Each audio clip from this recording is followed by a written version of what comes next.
ഈ സുന്നി സംഘടനകൾ ഒരുപാട് കുടുസ് ചിന്തകളിൽപ്പെട്ട് പുരോഗമനാത്മകമല്ലാത്തതുകൊണ്ട് പരമ്പരാഗതവും പരാക്രമവും നിറഞ്ഞതാണ് എന്നൊക്കെ പറഞ്ഞാണ് നവോത്ഥാന സംഘടനകൾ രൂപം കൊണ്ടത്.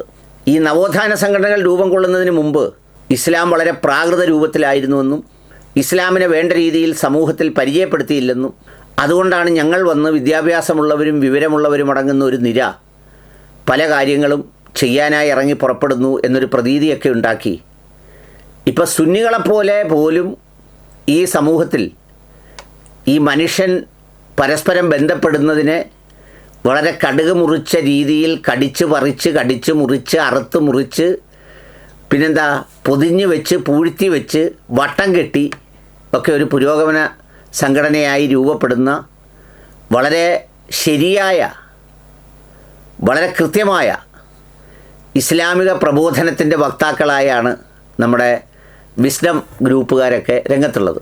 അതിനെക്കുറിച്ച് വളരെ മനോഹരമായി ഹുസൈൻ ബിദിരി ഒരു പ്രഭാഷണം നടത്തിയിരുന്നു.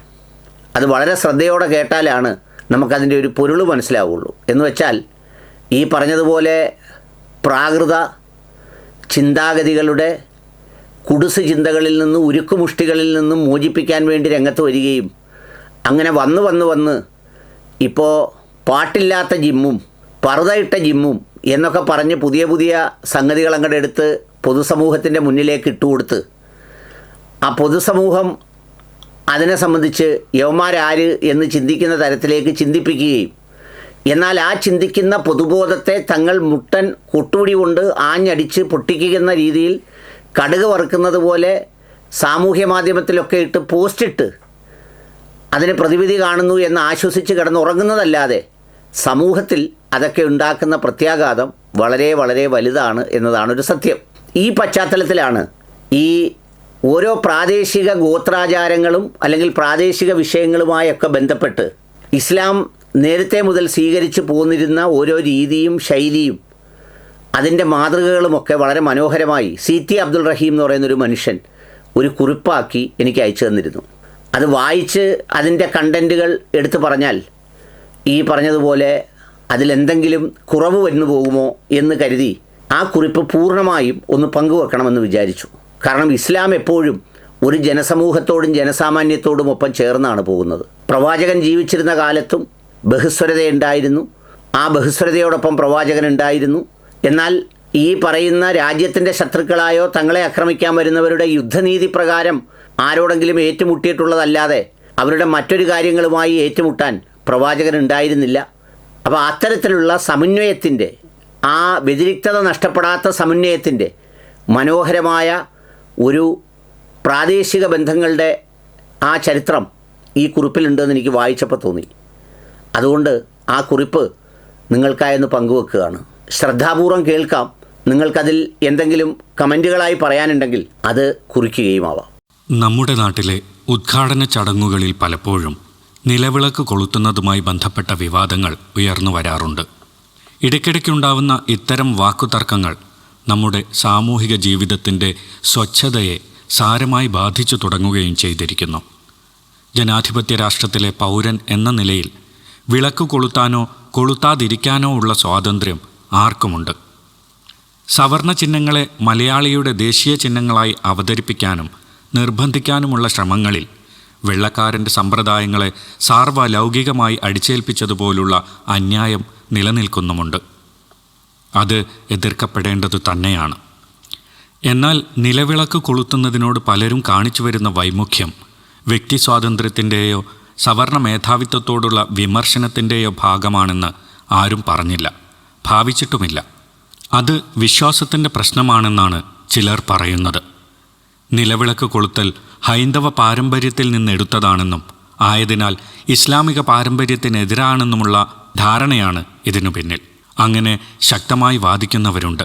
അത്തരം വാദത്തിന് അപകടകരമായ തലങ്ങൾ വന്നുപെടാം എന്നതിൻ്റെ ഉദാഹരണമാണ് ഓണസദ്യ കഴിക്കുന്നത് നിഷിദ്ധമാണെന്ന് ചില മുസ്ലിം പണ്ഡിതന്മാർ നൽകുന്ന വിധി. നിലവിളക്കും ഓണസദ്യയുമായി ബന്ധപ്പെട്ട മതവിധികളുടെ ഒരു പക്ഷത്ത് നിൽക്കുകയല്ല. ഇസ്ലാമിക കർമ്മശാസ്ത്രവും ഇസ്ലാമിക ചരിത്രവും മുൻനിർത്തി ഇങ്ങനെ ഇത്തരം വിധികൾ നൽകാനാവുമോ എന്ന സമാലോചനയാണ് ഇവിടെ ഉദ്ദേശം. ശുദ്ധവും യഥാർത്ഥവും മൗലികവുമായ മതമെന്ന നിലയ്ക്ക് പല നാട്ടാചാരങ്ങളെയും അന്യമായി കാണുന്ന കാഴ്ചപ്പാടിൽ നിന്നാവണം ഇത്തരം വിധികൾ ഉണ്ടാവുന്നത്. ഇത് വ്യത്യസ്ത സാമൂഹിക സാഹചര്യങ്ങളിൽ രൂപം കൊണ്ട് വികസിക്കുന്ന സാമൂഹിക ജീവിത രീതികളെ വിശ്വാസപരമായ കാരണങ്ങൾ ഉന്നയിച്ച് തടസ്സപ്പെടുത്തുകയാണ് ചെയ്യുന്നത്. മുസ്ലിം ചരിത്രത്തിലെ ഉദാഹരണങ്ങൾ ഉപയോഗിച്ച് ഈ വിഷയം പഠിക്കാനുള്ള ശ്രമം എക്കാലത്തുമെന്നതുപോലെ ഇക്കാലത്തും ഉണ്ടാവേണ്ടതുണ്ട്. ആ വഴിക്കുള്ള ഒരു ശ്രമമാണ് ഈ കുറിപ്പ്. സാമൂഹിക ജീവിതവും മതാചാരങ്ങളും. ഓരോ ജനതയ്ക്കും അവരുടെ പ്രദേശത്തിൻ്റെ പരിസ്ഥിതിയുമായി ബന്ധപ്പെട്ട പ്രത്യേകതകളുണ്ട്. ഭൂപ്രകൃതി, കാലാവസ്ഥ, തൊഴിൽ സാഹചര്യങ്ങൾ, നൂറ്റാണ്ടുകളിലൂടെ ഉരുത്തിരിഞ്ഞുണ്ടാകുന്ന ആചാരമര്യാദകൾ, വേഷവിധാനം, ആഹാരരീതി, ജനനം, വിവാഹം, മരണം എന്നിവയുമായി ബന്ധപ്പെട്ട ചടങ്ങുകൾ, ഉത്സവങ്ങൾ തുടങ്ങിയവ ഉദാഹരണം. ഇത്തരം പാരമ്പര്യ സന്ദർഭങ്ങളിൽ പ്രദേശവാസികൾ ജാതിമത ഭേദമില്ലാതെ പങ്കെടുക്കുക സാധാരണമാണ്. ചില ചടങ്ങുകളിൽ ഏതെങ്കിലും ജാതിയുടെയോ മതത്തിൻ്റെയോ സ്വാധീനം ഉള്ളടങ്ങിയിരിക്കുമെങ്കിലും അവ നടത്തുന്നതിൽ പ്രാദേശിക പൊതുസമൂഹത്തിൻ്റെ പങ്കാളിത്തം ഉണ്ടായിരിക്കും. ഇസ്ലാമിക കർമ്മശാസ്ത്രം ഈ അവസ്ഥയെ കാണുന്നത് നാട്ടുനടപ്പ് അഥവാ ഉർഫ് എന്ന നിലയിലാണ്. പൊതുവെ ഉർഫുമായി ചേർന്നു പോകുന്നതിന് ഇസ്ലാമിക കർമ്മശാസ്ത്രവും പണ്ഡിതന്മാരും എതിരല്ല. കാരണം മാനുഷിക കൂട്ടായ്മയുടെ ആധാരത്തിലാണ് നാട്ടുനടപ്പ് ഉരുത്തിരിഞ്ഞുണ്ടാവുന്നത്. മാനുഷികതയുടെ മണ്ണിൽ വേരൂന്നി വളരുന്ന മതങ്ങൾ അതുകൊണ്ട് തന്നെ നാട്ടുനടപ്പിൻ്റെ പക്ഷത്ത് നിൽക്കാനുള്ള ന്യായം കാണാൻ ശ്രമിക്കുക സ്വാഭാവികമാണ്. ഇസ്ലാമിക പാരമ്പര്യത്തിൽ ഇതിന് നിരവധി മാതൃകകൾ കാണാം. അറബികളുടെ ഗോത്രപരവും സാമൂഹികവും സാമ്പത്തികവുമായ ജീവിതാവസ്ഥകളോട് ഹജ്ജ് തീർത്ഥാടനത്തിലെ അനുഷ്ഠാനങ്ങൾക്കുള്ള ബന്ധം സുപ്രധാനമായ ഒരു ഉദാഹരണമാണ്. എല്ലാ അറബി ഗോത്രങ്ങളും ആദരിക്കുകയും തീർത്ഥാടനം നടത്തുകയും ചെയ്തിരുന്ന പൊതു കേന്ദ്രമെന്ന നിലയ്ക്ക് പ്രസിദ്ധമായിരുന്ന കഅബ ദേവാലയത്തിലേക്കുള്ള യാത്രയാണ് ഹജ്ജിലൂടെ ഖുർആൻ നിലനിർത്തിയത്. മുഹമ്മദ് നബിയുടെ നിയോഗത്തിനു മുമ്പ് തന്നെ കച്ചവടത്തിനും സംവാദങ്ങൾക്കും വിജ്ഞാന സാഹിത്യ സദസ്സുകൾക്കും മക്കയും മക്കയിലെ ചന്തകളും വേദിയായിരുന്നു. ഹജ്ജുമായി ബന്ധപ്പെട്ട് 4 മാസങ്ങളിൽ അറബികൾ യുദ്ധം നിഷിദ്ധമാക്കിയിരുന്നു. ഹജ്ജിൻ്റെ ചടങ്ങുകൾ ഏകദേശം 1 മാസം കൊണ്ട് അവസാനിക്കുമെങ്കിലും 4 മാസം നിർഭയത്വത്തിൻ്റെ മാസങ്ങളായി പൊതുവെ അംഗീകരിച്ചത് വിദൂര സ്ഥലങ്ങളിൽ നിന്ന് വരുന്ന തീർത്ഥാടകരുടെ സുരക്ഷിതത്വത്തിനു വേണ്ടിയായിരുന്നു. പ്രവാചക നിയോഗശേഷം മുഹമ്മദ് നബിയും ഈ വ്യവസ്ഥ നിലനിർത്തി. കഅബയ്ക്ക് ചുറ്റും 7 പ്രാവശ്യമുള്ള നടത്തവും ഹജറുൽ അസ്വദ് അഥവാ കറുത്ത ശില സ്ഥാപിച്ച മൂലയിൽ നിന്നുള്ള തുടക്കവും പൂർവികമായി നിലനിന്ന അനുഷ്ഠാന രീതികളാണ്. ഖുർആനിൽ ഹജറുൽ അസ്വദിനെപ്പറ്റി പരാമർശമില്ല. എങ്കിലും പഴയ രീതി ഇസ്ലാമിൽ തുടർന്നും നിലനിർത്തപ്പെട്ടു. ഹജറുൽ അസ്വദ് ചുംബിക്കുമ്പോൾ നിനക്ക് യാതൊരു പ്രത്യേകതയുമില്ല എന്ന് ഞാൻ അറിയുന്നു. പ്രവാചകൻ ചുംബിക്കുന്നത് കണ്ടതുകൊണ്ട് മാത്രം ഞാൻ നിന്നെ ചുംബിക്കുകയാണെന്ന് 2ാം ഖലീഫയായ ഉമർ ബിൻ ഖത്താബ് പറഞ്ഞതായി രേഖപ്പെടുത്തിയിട്ടുണ്ട്. ഈ ശിലയുടെ പ്രാധാന്യം അറബികളിൽ പൊതുവായുള്ള വിശ്വാസമായിരുന്നു. ഹജറുൽ അസ്വദ് ചുംബിച്ച് കഅബയെ ചുറ്റുന്ന പാരമ്പര്യം നിലനിർത്തിയത് ജനങ്ങളുടെ മാനസികാവസ്ഥ മാനിച്ചുകൊണ്ടാവാം എന്ന് ചില പണ്ഡിതന്മാർ അഭിപ്രായപ്പെടുന്നു. ദൈവപ്രീതിക്കായി ബലിമൃഗത്തെ അറുക്കുക, ഹജ്ജ് തീർത്ഥാടനത്തിൻ്റെ അവസാനം മുടിയെടുക്കുക എന്നിങ്ങനെ പൂർവിക അറബികളിൽ നിലവിലുണ്ടായിരുന്ന അനുഷ്ഠാനങ്ങളെ നിലനിർത്തുകയാണ് നബി ചെയ്തത്. അതുപോലെ തന്നെ കൊല നടത്താനോ പ്രതികാരം ചെയ്യാനോ ചെടി മുറിച്ചു മാറ്റാനോ പക്ഷിമൃഗാദികളെ ഉപദ്രവിക്കാനോ പാടില്ലാത്ത വിശുദ്ധ ഹറമായി മക്കാ പ്രദേശത്തെ മുഴുവൻ ആദരിച്ചിരുന്ന ഖുറൈശികളുടെ മനസ്സും നബി അംഗീകരിക്കുകയുണ്ടായി.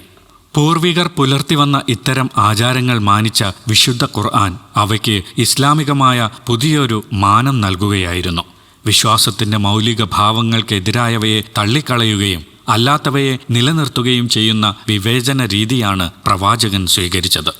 നഗ്നമായ ത്വവാഫ് അഥവാ പരിക്രമണം, ബലിമൃഗത്തിൻ്റെ ചോര കഅബയുടെ ചുമരിൽ തേക്കൽ, സഫ മർവ കുന്നുകളിൽ പ്രതിഷ്ഠിച്ച വിഗ്രഹങ്ങളുമായി ബന്ധപ്പെട്ട ചടങ്ങുകൾ എന്നിവ അദ്ദേഹം ഒഴിവാക്കി. ഒരു സമൂഹവുമായി ഇടപഴകുമ്പോൾ അവരുടെ പാരമ്പര്യാചാരങ്ങളെ എങ്ങനെ സമീപിക്കണമെന്നതിന് ഈ നടപടികൾ തെളിവല്ലേ? പ്രത്യേകിച്ച് മതവിദ്വേഷമില്ലാത്തതും സ്നേഹപൂർവമായ അയൽപക്ക ബന്ധങ്ങൾ പുലർത്തുന്നതുമായ ആധുനിക ബഹുസ്വര സമൂഹത്തിൽ മനുഷ്യപ്രകൃതി തിരിച്ചറിയണമെന്നും സാഹചര്യങ്ങളോട് അന്ധമായി കലഹിക്കുന്നതിനു പകരം സ്വന്തം വിശ്വാസ പ്രമാണങ്ങളുടെ സത്ത സ്വാംശീകരിക്കുമ്പോൾ തന്നെ മറ്റുള്ളവരോട് ആകർഷകമായി പെരുമാറുകയാണ് വേണ്ടതെന്നും ഇതുവഴി നബി ഇസ്ലാം മതവിശ്വാസികളെ ഉണർത്തുകയായിരുന്നു. ഇസ്ലാമിക ചരിത്രം പഠിക്കുമ്പോൾ വസ്ത്രധാരണത്തിൻ്റെ കാര്യത്തിലും പ്രാദേശികതയുടെ പ്രാധാന്യം നമുക്ക് മനസ്സിലാക്കാനാവും. നബി ഒരു പ്രത്യേക വേഷം കൽപ്പിച്ചിട്ടില്ല. ഇസ്ലാമിനു മുമ്പ് മക്കയിൽ നടപ്പുള്ള വേഷം അദ്ദേഹം തുടർന്നു. മജ്രസികളുടെയും ക്രൈസ്തവരുടെയും പല വസ്ത്രങ്ങളും നബിയുടെ അനുചരന്മാർ സ്വീകരിച്ചിരുന്നു. ഉദാഹരണം പൈജാമ. അറബികൾക്ക് പരിചയമില്ലാത്തതിനാൽ ഭാഷയിൽ അതിന് വാക്കുണ്ടായിരുന്നില്ല. സൽവാർ എന്ന പേർ അറബീകരിച്ച വാക്കാണ്. നബി പൈജാമ ധരിച്ചതായി റിപ്പോർട്ടുണ്ട്. ബുർനുസ് എന്ന നീണ്ട തൊപ്പി മറ്റൊരുദാഹരണം. ഈ തൊപ്പിയിൽ ചിലർ അന്യരീതികളുടെ അനുകരണം കണ്ടപ്പോൾ അതൊഴിവാക്കാനുള്ള ചില ആഹ്വാനങ്ങളുണ്ടായി. ക്രൈസ്തവ വേഷമെന്ന നിലയ്ക്ക് അത് ധരിക്കാമോ എന്ന് ചിലർ ഇമാം മാലിക്കിനോട് ചോദിച്ചു. ആളുകൾ അത് മദീനയിൽ പൊതുവെ ധരിച്ചിരുന്നു എന്നായിരുന്നു അദ്ദേഹത്തിൻ്റെ മറുപടി. പർദ്ദയും അറബികളുടെ പഴയ വേഷമാണ്. ഇത്തരം നാട്ടുരീതികളെ മറ്റു സമൂഹത്തിൽ നിന്ന് സ്വീകരിച്ചുകൊണ്ട് ഇസ്ലാം മതം വളരവേ വേഷത്തെയോ ആചാരത്തെയോ മറ്റൊരു മതത്തിൻ്റെ ആചാരം മാത്രമായല്ല, സാമൂഹികാചാരങ്ങളായാണ് ഇസ്ലാം മത പ്രവാചകനും കൂട്ടരും മനസ്സിലാക്കി പോന്നതെന്ന് ചുരുക്കം. കർമ്മശാസ്ത്രം എന്തു പറയുന്നു? ഹിജ്റ 301 അല്ലാമ ഷാമി എന്ന കർമ്മശാസ്ത്ര പണ്ഡിതൻ നഷ്റുൽ ഉർഫി ഫി ബിനാഇ ബഅ്ലിൽ അഹ്കാമി അലൽ ഉർഫി, നാട്ടാചാരങ്ങളുടെ അടിസ്ഥാനത്തിൽ ചില നിയമങ്ങളുടെ വിപുലീകരണം എന്ന ഒരു പുസ്തകം തന്നെ എഴുതിയതായി പ്രമുഖ ഇസ്ലാമിക പണ്ഡിതനായ ഷിബ്ലി നോമാനി ചൂണ്ടിക്കാണിക്കുന്നു. കർമ്മശാസ്ത്ര വിധികൾ വേദഗ്രന്ഥമായ ഖുർആനിലോ ഹദീസിലോ നേർക്കുനേരെ പറഞ്ഞതിൻ്റെയോ അവയെ ആധാരമാക്കിയുള്ള ഗവേഷണത്തിൻ്റെയോ അടിസ്ഥാനത്തിൽ രൂപം കൊണ്ടവയാണ്. കാലം മാറുന്നതോടൊപ്പം നാട്ടാചാരങ്ങളുടെയും സാഹചര്യങ്ങളുടെയും അടിസ്ഥാനത്തിൽ ജനങ്ങളുടെ സമ്പ്രദായം വ്യത്യാസപ്പെടുന്നുവെങ്കിൽ വിധിയും വ്യത്യാസപ്പെടും. കാലഘട്ടത്തിനനുസരിച്ച് വിധികൾ വ്യത്യാസപ്പെടാതിരുന്നാൽ അത് ജനങ്ങൾക്ക് ബുദ്ധിമുട്ടുണ്ടാക്കും. ശരീഅത്തിന്റെ അടിത്തറയായി അംഗീകരിക്കപ്പെട്ട എളുപ്പമാക്കുക എന്ന തത്വത്തിന് എതിരായി വരും. മാത്രമല്ല, ലോകത്തെ ഉത്തമമായ വ്യവസ്ഥയ്ക്കൊത്ത വിധവും സദ്വിധികളുടെ അടിസ്ഥാനത്തിലും നിലനിർത്തണമെന്ന തത്വത്തെയും അത് ദുഷിപ്പിക്കും. അല്ലാമ ഷാമിയുടെ നിരീക്ഷണമാണിത്. പ്രവാചകന്റെ കാലത്ത് പള്ളിയിൽ പ്രവേശനമുണ്ടായിരുന്ന സ്ത്രീകൾക്ക് പിൽക്കാലത്ത് ചിലയിടങ്ങളിൽ അത് നിഷേധിക്കപ്പെട്ടതും നബിയുടെ ജന്മദിനം ആഘോഷിക്കാമോ എന്ന ചർച്ചയും കർമ്മശാസ്ത്ര രംഗത്ത് മാറിക്കൊണ്ടിരിക്കുന്ന പ്രാദേശിക സാഹചര്യങ്ങൾക്കുള്ള പ്രാധാന്യമാണ് കാണിക്കുന്നത് എന്നും അദ്ദേഹം അഭിപ്രായപ്പെടുന്നുണ്ട്. ഈ വിഷയം പണ്ഡിതവര്യനായ ഷാ വലിയുല്ലാഹി ദഹ്ലവി ഹുജ്ജത്തുല്ലാഹിൽ ബാലിഗ എന്ന വിഖ്യാത ഗ്രന്ഥത്തിൽ വിശദമായി ചർച്ച ചെയ്യുന്നുണ്ട്. പേജ് 92, 109, 110. പ്രവാചകന്മാരുടെ ശരീഅത്തുകൾ അഥവാ മതാധിഷ്ഠിത നിയമവ്യവസ്ഥ വ്യത്യസ്തമായത് ഇതിനാലാണ്. അറിവിൽ ആഴമുള്ളവർക്കറിയാം, വിവാഹം, വിവാഹമോചനം, ഇടപാടുകൾ, അലങ്കാരം, വേഷം, വിധിത്തീർപ്പുകൾ, യുദ്ധമുതലുകൾ എന്നിവയിലൊന്നും ആളുകൾക്ക് തീരെ പരിചയമില്ലാത്തതോ നിയമമാക്കിയാൽ അവർ സംശയഗ്രസ്തരാവുന്നതോ ആയ ഒന്നും ശരീഅത്ത് ഉന്നയിച്ചിട്ടില്ലെന്ന്. പക്ഷേ വക്രമായ കാര്യങ്ങൾ നേരെയാക്കിയിട്ടുണ്ട്, തകരാറുള്ളവ ശരിയാക്കിയിട്ടുമുണ്ട്. അപ്രകാരം സമൂഹം സൂക്ഷിച്ചു വച്ചതും നടപ്പിലുള്ളതുമായ അന്തർലീനമായ വിശ്വാസ സമ്പ്രദായങ്ങളും ശരീഅത്തിൽ പരിഗണിക്കപ്പെടുകയുണ്ടായിട്ടുമുണ്ട്. ഒട്ടകത്തിൻ്റെ മാംസവും പാലും ഇസ്രായേൽ സന്തതികൾക്ക് നിരോധിക്കപ്പെട്ടപ്പോൾ ഇസ്മായിൽ സന്തതികൾക്ക് നിഷിദ്ധമല്ലാതായത് അങ്ങനെയാണ്. അറബികളുടെ സമ്പ്രദായവുമായി ബന്ധപ്പെട്ടുകൊണ്ടാണ് ഭക്ഷ്യവസ്തുക്കളിൽ ചിലത് നല്ലതായും ചിലത് ചീത്തയായും കൽപ്പിക്കപ്പെട്ടത്. സഹോദരിമാരുടെ പെൺമക്കൾ നമുക്ക് നിഷിദ്ധമായതും ജൂതന്മാർക്ക് നിഷിദ്ധമല്ലാതായതും അങ്ങനെയാണ്. അറിയുക, അറബികളും അനറബികളും ശ്രേഷ്ഠ സ്വഭാവം സ്വീകരിക്കുന്ന പ്രകൃതക്കാരായ രാജ്യനിവാസികളും പല സമ്പ്രദായങ്ങളിലും വിജ്ഞാനങ്ങളിലും യോജിപ്പുള്ളവരാണ്. മരണപ്പെട്ടവരുടെ പേരിലുള്ള ദുഃഖാചരണം, അവരോടുള്ള ആദരവ്, കുലവംശ മഹിമയെക്കുറിച്ചുള്ള അഭിമാന പ്രകടനം എന്നിവ ഉദാഹരണം. അത്തരം സമ്പ്രദായങ്ങളും അറിവുകളും ഏറെ പരിഗണനയർഹിക്കുന്നു. പ്രവാചകൻ നിയുക്തനായ ജനതയിലെ പ്രത്യേകമായ ആചാരവിശ്വാസങ്ങൾക്കാണ് തുടർന്നുള്ള പരിഗണന. ഈ ചർച്ച സംഗ്രഹിച്ചുകൊണ്ട് മൗലാന ഷിബ്ലി വിശദമാക്കുന്നത് ഇങ്ങനെ: ഒരു നിശ്ചിത ജനതയിലേക്ക് നിയോഗിക്കപ്പെടുന്ന പ്രവാചകന്റെ ശരീഅത്തിൽ ആ ജനതയുടെ ആചാര പാരമ്പര്യങ്ങളുമായി ബന്ധപ്പെട്ട ചില സവിശേഷതകൾ കാണാം. എന്നാൽ മുഴുവൻ ലോകത്തേക്കുമായി അയക്കപ്പെടുന്ന പ്രവാചകന്റെ സ്ഥിതി വ്യത്യസ്തമാണ്. ലോകത്തിലെ വ്യത്യസ്ത സമൂഹങ്ങൾക്കായി പ്രത്യേകം ശരീഅത്ത് കൊണ്ടുവരിക പ്രായോഗികമല്ല. എല്ലാ വിഭാഗം ജനങ്ങളുടെയും ആചാര സമ്പ്രദായങ്ങളെ ഒന്നാക്കി മാറ്റുക എന്നതും സംഭവ്യമല്ല. അതിനാൽ അദ്ദേഹം തൻ്റെ ബോധനവും ശിക്ഷണവും സ്വന്തം ജനതയിൽ തുടങ്ങി അവരെ മാതൃകാപരമായി വളർത്തിക്കൊണ്ടുവന്നു. അവരുടെ സഹായത്തോടെ തൻ്റെ പ്രബോധന വൃത്തം ക്രമത്തിൽ വിപുലമാക്കുകയാണ് ചെയ്തത്. തൻ്റെ ശരീഅത്തിലെ അടിസ്ഥാന തത്വങ്ങളും പ്രമാണങ്ങളും ഏറെക്കുറെ സമസ്ത ലോകവും പങ്കുവയ്ക്കുന്ന വിധം പൊതുവായവയായിരിക്കുമ്പോൾ തന്നെ സ്വന്തം ജനതയിലെ ആചാര സവിശേഷതകൾക്ക് കൂടുതൽ പരിഗണന നൽകുന്നു. എന്നാൽ ആചാരങ്ങളുടെ പാലനം ആചാരങ്ങളെന്ന നിലയ്ക്കുള്ളതല്ല. അതിന് ശക്തമായ ഊന്നൽ നൽകുക ഉദ്ദേശവുമല്ല. അൽ കലാം, പേജ് 134-135, പ്രസിദ്ധീകരണം 2012. ഈ വിശദീകരണത്തിന് പിൻബലമായി ഷാ വലിയുള്ളയെ അദ്ദേഹം വീണ്ടും ഉദ്ധരിക്കുന്നു. വിവിധ ജനവിഭാഗങ്ങളെ ഒരു മതത്തിൽ ഏകീകരിക്കുന്ന ഇമാമിന് അഥവാ നേതാവിന് മേൽപ്പറഞ്ഞ അടിസ്ഥാനമല്ലാത്ത മറ്റു ചില പ്രമാണ തത്വങ്ങൾ കൂടി ആവശ്യമായി വരും. ഒരു ജനതയെ നേരായ വഴിയിലേക്ക് വിളിച്ച് അവരെ സംസ്കരിച്ച് കൊള്ളാവുന്നവരാക്കി മാറ്റി സ്വന്തം അവയവങ്ങളായി അവരെ ഉപയോഗപ്പെടുത്തുക അതിൽപ്പെടുന്നു. കാരണം അസംഖ്യം ജനവിഭാഗങ്ങളെ ഒറ്റയ്ക്ക് നേരിടാൻ ഈ ഇമാമിന് സാധ്യമല്ല. അതുകൊണ്ട് തന്നെ തൻ്റെ ശരീഅത്തിൻ്റെ ആധാരം അറബികളും അനറബികളുമായ നല്ല പ്രദേശക്കാരുടെ പ്രകൃതിപരമായ മതങ്ങളുടെ സ്ഥാനത്തുള്ളതും ഒപ്പം തന്നെ തൻ്റെ സമൂഹത്തിൻ്റെ അറിവിലും സമ്പ്രദായങ്ങളിലും പെട്ടതുമായിരിക്കണം. അവരുടെ സ്ഥിതിഗതികൾ മറ്റുള്ളവരുടേതിനേക്കാൾ പരിഗണിക്കപ്പെടുകയും വേണം. തുടർന്ന് ആ ശരീഅത്ത് പിൻപറ്റാൻ എല്ലാ ജനങ്ങളിലും അദ്ദേഹം പ്രേരണ ചെലുത്തണം. കാരണം മുഴുവൻ സമൂഹങ്ങൾക്കോ കാലഘട്ടത്തിലെ നേതാക്കൾക്കോ കാര്യം വിട്ടുകൊടുക്കാനോ ഓരോ സമൂഹത്തിലും പുലരുന്ന ആചാരങ്ങളനുസരിച്ച് ശരീഅത്തുകൾ നിശ്ചയിക്കാനോ മാർഗമില്ല. അപ്പോൾ ശേഷം വരുന്ന ജനതയോട് കടുത്ത രീതി സ്വീകരിക്കുന്നതോടൊപ്പം തൻ്റെ ജനതയുടെ പതിവ് സമ്പ്രദായങ്ങളും ആചാരങ്ങളും ചിഹ്നങ്ങളും വിധികളും പരിഗണിക്കുന്നതാണ് കൂടുതൽ നല്ലതും എളുപ്പവും. ഹുജ്ജത്തുല്ലാഹിൽ ബാലിയ, പേജ് 123.